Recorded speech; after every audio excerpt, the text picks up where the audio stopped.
So here is a reading tip for you. If you have kids who are a little bit older, say maybe upper elementary to middle school, and this is something I did with my own kids when they got to be that age, and I knew of a book that I was just sure that they would really love reading, but it wasn't something that they might have picked up on their own. One that I can remember was Hatchet by Gary Paulson. And there were a handful of others that I knew were Newbery winners or just books that I had read when I was a kid. And I knew that they would just love them, but they weren't books that my kids were being attracted to on their own. And so to get them hooked, I would say, okay, let's just try this together. I'll read you the first chapter. And then after the first chapter, if you want to keep reading, then you can continue reading on your own or we can read it together.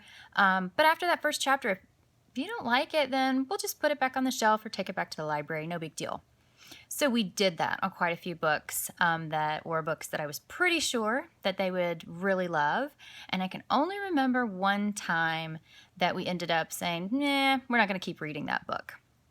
So that's just a little tip to help kids get hooked on some really good books that they may be older titles. They may not just be the hip thing right now, but they're great books. So I encourage you to give that a shot and let me know how it works out for you and your family.